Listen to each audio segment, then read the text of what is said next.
Hello everyone, today we're going to talk about traumas. Just to demystify what traumas are, what it is, because sometimes we can be a little bit confused. And I want to explain in a way that it's easier to understand. Stay tuned if you're interested in this topic. And to the ones that don't know me, my name is Anya Monteiro, I'm a holistic therapist. This channel is all about self-development. We're going to talk about lots of things for us to grow and continue our journey. And if you want a little hand, I will be here to support you in your journey. In this channel, we're going to talk about different topics. We're going to talk about manifestation, healing journey, and we will have lives as well. So stay tuned that I will announce soon. Going back to the traumas, I will give you an example of my clients so it will be easier for you to understand and maybe you will resonate as well with the stories. For example, I had this client that came to me because she was feeling just a little bit of anxiety and she got triggered a lot at work. And our first meeting, I asked her to tell me a little bit of her childhood just to me to understand a little bit. And she told me there is not much about my childhood that I think that is affecting my life. But I had a really good childhood. I grew up with my both parents, and I had everything a child could ever think about it, and I think I'm fine. I said, okay, no problem. And when we started to dive into specific events that happened in her life, we found she had lots of traumas that were hidden. But for her, because she didn't suffer, didn't have in her mind, like suffering, like not having food or not being able to do the things that she loved. She thought that this was the only things that would create trauma. But I showed to her that no, there is so many other things that happen that is still there. For example, um, she couldn't express her feelings, her emotions with ease. She would just hold on for this, even if someone would say a bad thing about her. And she didn't stand up for herself.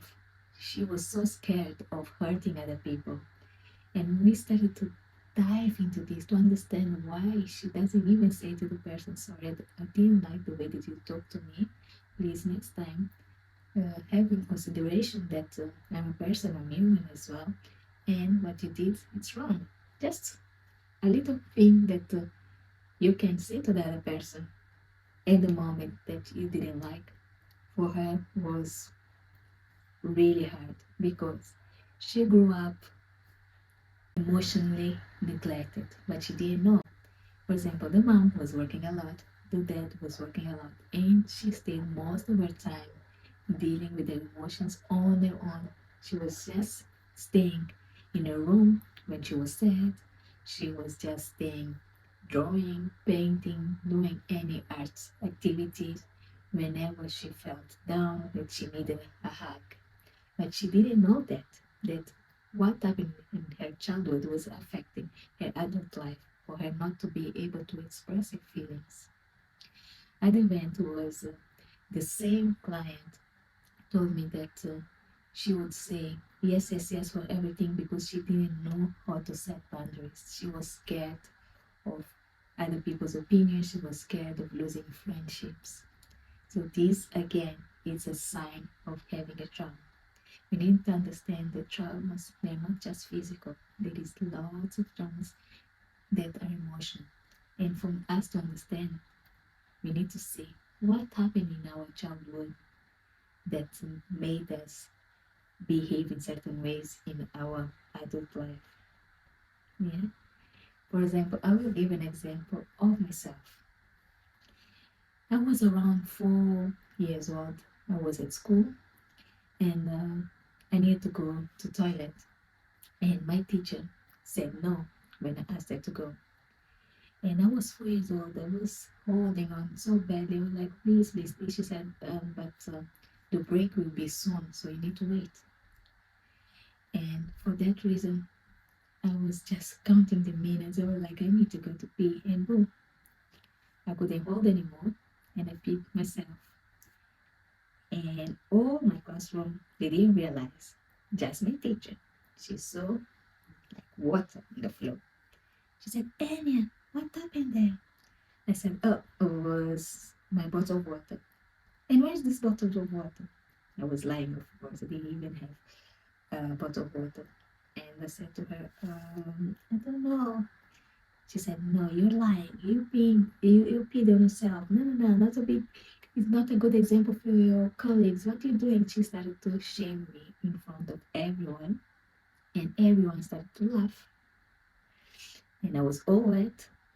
Didn't have any clothes to change. Don't know even why they didn't call my parents to come and pick me up. But I had to stay like this till the time to go home. This episode stayed in my mind that whenever I need to speak up, I need just to be quiet.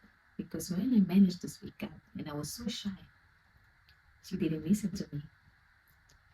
And I grew up with this limiting belief.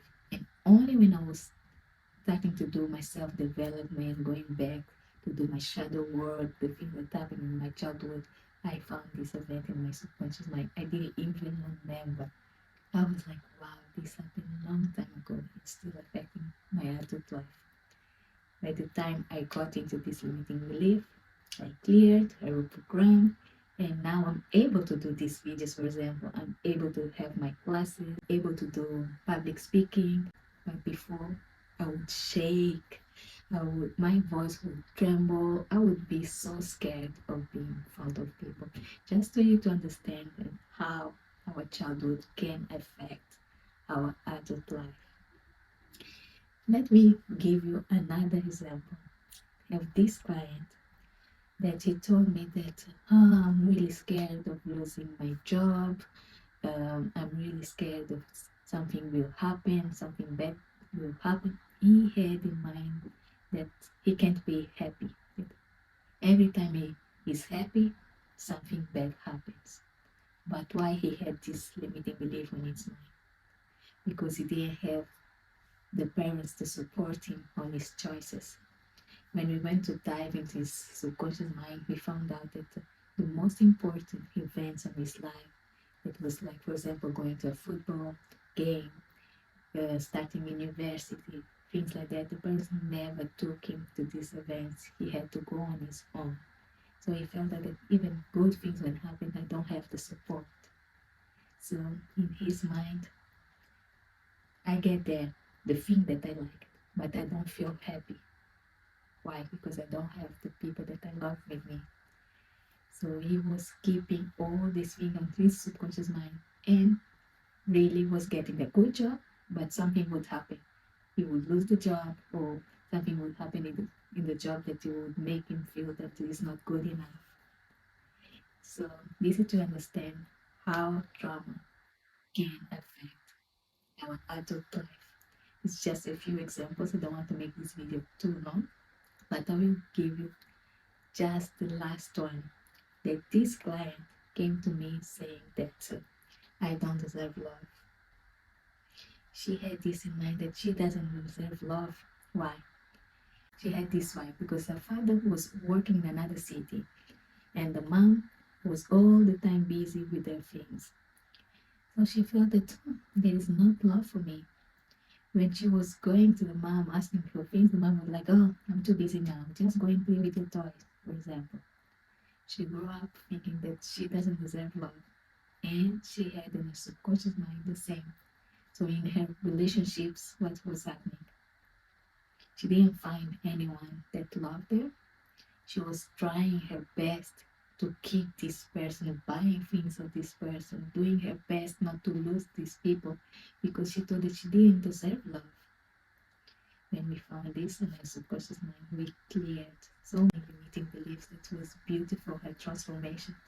Now she's dating someone, now she's being herself and happy, and she knows that she deserves love. Because how this all works, we just attract what we are inside. If inside us we say that we don't deserve love, we're not going to attract people that will respect us and love us. We need to first love ourselves. So I hope you liked this video and you understood how traumas can affect our adult life. and not just physical traumas, but emotional traumas. For more videos like this, just stay tuned in my channel and subscribe. See you soon.